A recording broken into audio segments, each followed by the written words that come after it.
Media మిత్రులకి, రాష్ట్ర ప్రజలందరికీ జనసేన పార్టీ తరపు నుంచి నమస్కారాలు చెప్తూ, 2 రోజుల క్రితం రాష్ట్రంలోని కాపు కార్పొరేషన్ చైర్మన్ అయినటువంటి అడపా శేషు గారు, వైఎస్ఆర్ పార్టీ లీడర్, ఏదో ప్రెస్ మీట్ పెట్టి పవన్ కళ్యాణ్ గారి గురించి మాట్లాడాలి. ఏదో ఒకటి రాజకీయాలు ఉన్నాయి కాబట్టి ఏదో ఒకటి కాపుల్ని ప్రేరేపించాలి, వాళ్ళని ఏదో ఒకటి డిస్టర్బ్ చేయాలి అనే ఆలోచనతో, ఒక పిచ్చి ఆలోచనతో ఏదో ఒక స్క్రిప్ట్ రాసిస్తారు కదా, ఎందుకంటే వాళ్ళ ముఖ్యమంత్రికే స్క్రిప్ట్ రాసిస్తారు. అట్లా ఈయన కూడా ఏదో పాపం కాసిన రాసి పంపిస్తే వెనక సిద్ధమనే ఒక ఫ్లెక్స్ పెట్టుకుని ఏదో కూర్చుని ఏదేదో మాట్లాడుతున్నాడు. అంటే ఎవరు గురించి తెలుసుకోవాలి ఈ రాష్ట్రంలో, ఒకసారి ప్రజలు ఆలోచన చేయండి. ఎందుకంటే ఈ పిచ్చినాయాళ్ళకి పరాకాష్ఠకు వచ్చారు. ఇప్పుడు ఏం చేయాలో అర్థం కావట్లా. రాష్ట్రంలో ఉన్నటువంటి పరిస్థితులను చూసిన తర్వాత వీళ్ళకి ఏం పాల్పోవట్లేదు, ఒక ప్రెస్టేషన్కి పోతున్నారు. వాళ్ళ నాయకుడు పెట్టేటటువంటి సభలకి ఏ మాత్రం జనం వస్తున్నారో రాష్ట్రం అంతా కూడా తెలుసు, వీళ్ళు చెప్పవసరం లేదు. 2 కిలోమీటర్లకు కూడా ఒక ఆర్టీసీ బస్సు పెట్టి, ఆర్టీసీ బస్సులో మద్యం బాటిళ్ళు, బిర్యానీ పొట్లాలు ఇవన్నీ పెట్టి బతిమలాడుకున్నా కానీ బస్సు ఎక్కే ఒక్క వ్యక్తి కూడా లేక వెలవెలబోతున్నటువంటి సభల్ని వాళ్ళ రాష్ట్ర ప్రజలందరూ కూడా చూస్తున్నారు. అవి ఏం మాట్లాడాలో తెలియక ఇలాంటి పిచ్చినాళ్ళందరూ కూడా ఇవాళ ప్రెస్ ముందుకు వస్తారు.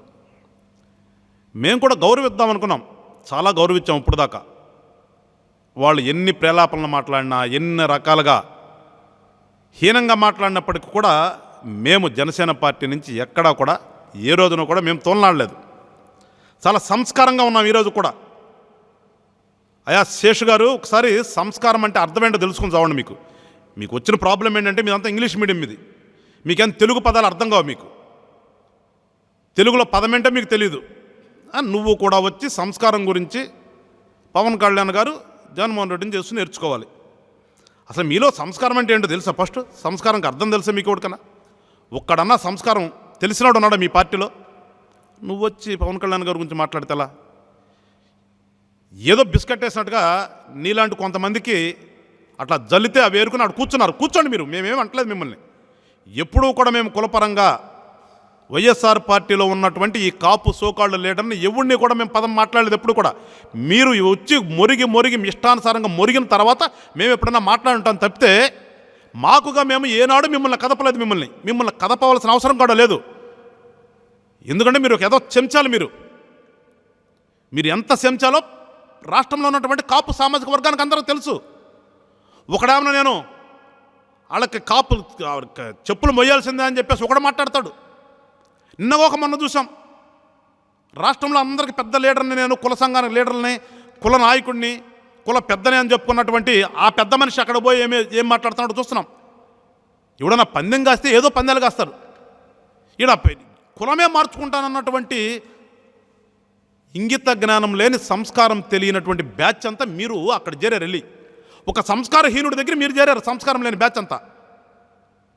నువ్వు వచ్చి వాళ్ళ ఆడేదో రాష్ట్రం కానీ దాన్ని తీసుకొచ్చి చదివితే ఎట్లా? అయిపోయింది కదా, ఇంకేముందా నీకు? మహా ఉంటే ఇంకా 10 రోజులు. 10 రోజుల తర్వాత నువ్వెవడవో తెలీదు. ఇప్పటికీ నువ్వెవడవో తెలీదు. మీరంతా ఏంటంటే వాళ్ళ దగ్గర చేరి ఏదో మాకు ఒక చిన్న పదవి ఇచ్చాడు, లేదంటే ఏదో చెప్తున్నావు. నేను అన్న చాలా చాలా చాలా చాలా చాలా రాసిచ్చాడు. ఆ రాసిచ్చిన చాలా చదివావు. అవన్నీ కూడా నీకు తిరిగి చెప్పాల్సిన అవసరం లే.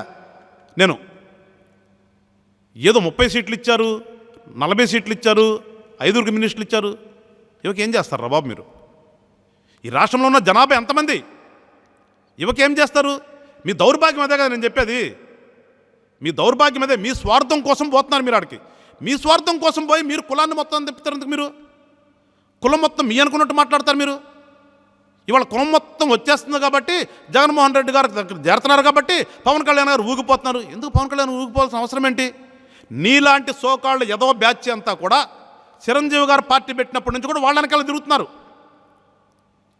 వాళ్ళు తాగుతున్నప్పుడు ఏమన్నా కింద పడతాయేమో డ్రాప్స్, ఆ డ్రాప్స్ని దోషులు పడదామని చెప్పి తిరిగే బ్యాచ్ మీరు వచ్చి కులం గురించి మాట్లాడితే ఎట్లా? మీరు కులంకి మీకు సంబంధం ఏంటి అసలు? మీకు నువ్వేదో చించుకుంటున్నావు. నిన్న 100 మాట్లాడావు. నువ్వు మాట్లాడిన పక్కన పెడితే నువ్వు ఆ కార్పొరేషన్కి చైర్మన్వి. నిన్ను అడుగుతున్నాను సూటిగా, ఏం చెప్పాడు మీ నాయకుడు? ఇది చెప్తున్నాగా మీ నాయకుడిని చూసి నేర్చుకోవాలని. ఏం నేర్చుకోవాలి? దొంగతనాలు చేయటం నేర్చుకోవాలన్నా? ఒక మాట చెప్పిన తర్వాత అయిపోయిన తర్వాత ఏదో ఏరు దాటిన తర్వాత తెప్పదగలేస్తారంటారు. ఆ టైప్లో తెప్పదగలేటం నేర్చుకోవాలన్నా? సంవత్సరానికి 2,000 కోట్ల రూపాయల చొప్పున 5 సంవత్సరాల్లో 10,000 కోట్ల రూపాయలు కాపు కార్పొరేషన్ ద్వారా, మీ మేనిఫెస్టో చదువుకో, కాపు కార్పొరేషన్ ద్వారా 10,000 కోట్ల రూపాయలు ఖర్చు చేస్తానని చెప్పేసి నీ నాయకుడు చెప్పాడు. నువ్వేదో మాట్లాడుతున్నావు, మాట్లాడే సంగతి పక్కన పెట్టు. నీకు దమ్ము ధైర్యం ఏడిస్తే, ఇప్పుడు నేను ఇవాళ మా జనసేన పార్టీ హెడ్ ఆఫీస్లో ఉన్నాను, ఇక్కడ బయలుదేరి నీ దగ్గరికి వస్తాను. నువ్వే చైర్మన్ కదా, ఎంత వాడారు ఆ కార్పొరేషన్ ద్వారా? కాపు కార్పొరేషన్ ద్వారా మీ నాయకుడు చెప్పినట్టుగా 10,000 కోట్ల నుంచి ఎన్ని కోట్లు వాడారో చెప్పగలుగుతావు? నువ్వేమన్నా నీ దగ్గర లెక్కలేడిసినా నీకేమన్నా నువ్వేమన్నా తెప్పించుకోగలుగుతావా? మొన్న మేనిఫెస్టో చూడు, సిగ్గుపడాలి. నువ్వు ఏడవాలి, నువ్వు కూర్చుని నువ్వు కులం గురించి మాట్లాడతావు ఎందుకు? 10,000 కోట్లు మాట ఇచ్చాను కానీ 34,000 కోట్లు వాడాడంట. ఎవడరా నమ్మేది మిమ్మల్ని? రాష్ట్రంలో ఎవడో నమ్ముతాడు మిమ్మల్ని? రాష్ట్రంలో ఎవరు నమ్మట్లే అసలు. ఇవాళ కాపులు అందరిని వెనకాల చేసాడు అని చెప్తున్నావు. నువ్వు దీనికి సమాధానం చెప్పముందు.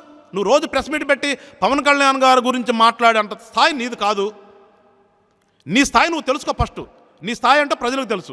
నీ స్థాయి కాకపోయినప్పటికీ కూడా ఈ మొరిగే కుక్కలందరూ పాపం ఎలక్షన్లో తిరుగుతున్నట్టున్నారు. అందుకని ఎవడు లేక నిన్ను కూర్చోబెట్టినట్టున్నారు నిన్న. ఎందుకంటే కొంతమంది పెద్ద ముత్తైదులు ఉన్నారు కదా, ఆ పెద్ద ముత్తైదులు ఎవరు దొరక్క ఆ చిన్న ముత్తైదు నిన్ను తీసుకొచ్చి నిన్ను కూర్చోబెట్టారు. నువ్వేదో చదివావు. నిన్ను అడుగుతున్నావు, నువ్వు చెప్పుకుంది దానికి. రేపు ప్రెస్ మీట్ పెట్టి నువ్వు నిజంగా కాపు పుట్టక పుట్టేడిస్తే రేపు ప్రెస్ మీట్ పెట్టి ఆ 10,000 కోట్లు కాపు కార్పొరేషన్ ద్వారా వాడతానన్నటువంటిది ఎంత వాడారో నువ్వు చెప్పు ఫస్ట్. చెప్పిన తర్వాత కర్మ విషయాలు మాట్లాడదాం. అరే ఎంత మోసం చేశాడు నీ నాయకుడు కాపుల్ని, ఎంత మోసం చేశాడు. ఆ మోసం గురించి మాట్లాడకుండా నువ్వు వచ్చేసి ఏదేదో పవన్ కళ్యాణ్ గారు ఊగిపోతున్నాడు. పవన్ కళ్యాణ్ ఊగిస్తున్నా నీకెందుకు? పవన్ కళ్యాణ్ గారి కంటే ఎక్కువ ఊగుతున్నాడు. చూస్తున్నావు కదా 4 రోజుల నుంచి ఇట్లాంటివి పెట్టుకుని మేనిఫెస్టో పెట్టుకుని ఓపండి అంటున్నాడు. చేతులు 2 ఎత్తి ఓపండి అంటున్నాడు. ఎవడు ఊగుతున్నాడు? నువ్వు ఊగుతున్నారా? నీ నాయకుడు ఊగుతున్నాడా? ఏం మాట్లాడాలో తెలియక మీరు ఊగుతున్నారా? మేము ఊగుతున్నామా? మన నాయకుడు స్పష్టంగా చెప్తున్నాడు. సభలో మాట్లాడేటప్పుడు ఆవేశం ఉంటుంది, ఆలోచన ఉంటుంది, ప్రేమ ఉంటుంది, అన్నీ ఉంటాయి సభలో. ఎందుకంటే మీకు తెలియచావదు కదా. మీకు అడవుడు ఒకటి రాసిస్తాడు, దాని తెచ్చి ఎదురుగా పెట్టుకుని దాన్ని చదువుతూ ఉంటాడు. కానీ స్వతహాగా వచ్చేటటువంటి స్పీచ్లో హావభావాలు అన్నీ కనిపిస్తాయి. మీ దగ్గర ఏం నడిచింది? మీ నాయకుడు కానీ మీకు కానీ చూసి చదవటం తప్పితే. నేను అడిగినట్టుగా 10,000 కోట్లు ఖర్చు చేశారా కాపు కార్పొరేషన్ ద్వారా? దానికి సమాధానం చెప్పు. లేదు, విదేశీ విద్య ద్వారా మాట్లాడితే చంద్రబాబు నాయుడుతో మమ్మల్ని తీసుకెళ్ళి జత కడితే కట్టారు. అదే చంద్రబాబు నాయుడు టైంలో ఇదే కాపు కార్పొరేషన్ ద్వారా ఎంత లోన్లు ఇచ్చారు, ఎంతమందిని విదేశీ విద్యకి ఎన్ని వేల మందిని పంపించారు, మీరు వచ్చిన తర్వాత ఎంతమందిని పంపించారు, ఆ లెక్కలని చెప్తావు పని. నువ్వు ఆ లెక్కలు చెప్పాలి కదా. నీకు ఇచ్చినటువంటి ఉద్యోగం ఏంటి? కాపు కార్పొరేషన్ చైర్మన్. నీ కాపు కార్పొరేషన్ చైర్మన్ ద్వారా నువ్వు ఎంత చేశావు, లేదంటే నీ నాయకుడు ప్రభుత్వం ఎంత చేసింది, అవి చెప్పకుండా నువ్వు వచ్చేసి పవన్ కళ్యాణ్ గారు అట్లా జగన్మోహన్ రెడ్డి మాట్లాడుతున్నారు. జగన్మోహన్ రెడ్డి మాట్లాడిందా? జగన్మోహన్ రెడ్డి అండ్ మాట్లాడినప్పుడు ఎక్కడ పెట్టుకున్నావు తలకే నువ్వు? నీకు నిజంగా కాపుల మీద ప్రేమేడిస్తే ఇదే పవన్ కళ్యాణ్ గారు కాపే కదా. ఏ రోజున సపోర్ట్ చేశాడు సార్ మీరంతా? మీకు ఇచ్చిన డ్యూటీ ఏంట్రా బాబు? మీకు పవన్ కళ్యాణ్ గారు తిట్టడం డ్యూటీ. మేము తిట్టలేమా? మేము తిడితే మీరు బతుకుతారు అసలు? మీరు ఒకటి తర్వాత ఒకడు కృష్ణా నుంచి గోదావరి దాకా దూకి చేస్తారు మీరంతా. కానీ మాకు అభిమానం ఉంది, కులాభిమానం ఉంది. ఇంకా మాకు కులాభిమానం ఉండబట్టి నీలాంటి ఎదవలందరూ ఇంకా పార్టీలో మనుగడ సాగిస్తున్నారు తప్పితే మీరందరూ ఏనాడు ఆత్మహత్య చేసుకునేవాళ్ళు. మేము నోరు తెరిస్తే ఈరోజు కూడా మేము చాలా సంస్కారంగా ఉన్నాం. మీరు వచ్చి కెలకొద్దు మమ్మల్ని. కెలికి మాతో తిట్టులు తిని దీన్ని తీసుకెళ్ళి మళ్ళీ ప్రచారం చేయాలనే ఒక దుర్బుద్ధితో పిచ్చి వేషాలన్నీ వేస్తున్నారు. మీరు ఎన్ని వేషాలు వేసినా ఇవాళ కాపు జాతి మొత్తం, కాపు కులం మొత్తం పవన్ కళ్యాణ్ గారిని నమ్మారు. ఇవాళ పవన్ కళ్యాణ్ గారిని నమ్మి పవన్ కళ్యాణ్ గారు వెనక వెళ్తున్నారు. కాబట్టి నీలాంటి సోకాళ్ళు బ్యాచ్ని అందరిని తీసుకొచ్చి కూర్చోబెట్టి వెనక ఒక సిద్ధం పోస్టర్ పెట్టి నీలాంటి మాట్లాడుతున్నారు. అది ఫస్ట్ నువ్వు తెలుసుకో. ఎన్ని వేల మందిని గత ప్రభుత్వంలో వెళ్ళారు, నీ ప్రభుత్వంలో ఎవడైనా నువ్వు పంపించారా? మీరు ఎంత పంపించారు మీరు?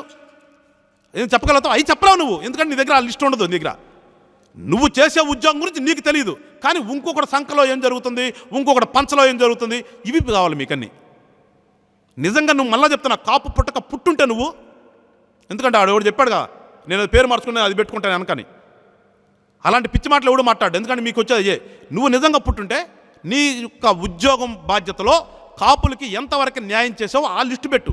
ఆ లిస్టు పెట్టి అప్పుడు ఇదిగో మేము ఈ రకంగా చేసామని చెప్పు. పవన్ కళ్యాణ్ గారు సభల్లో మాట్లాడేది నీకెందుకయా? పవన్ కళ్యాణ్ గారు సభల్లో మాట్లాడేది నీకెందుకు? అది కాదుగా నీకు కావాల్సింది నీ కులం మీద ప్రేమ, దాని గురించి చెప్పు.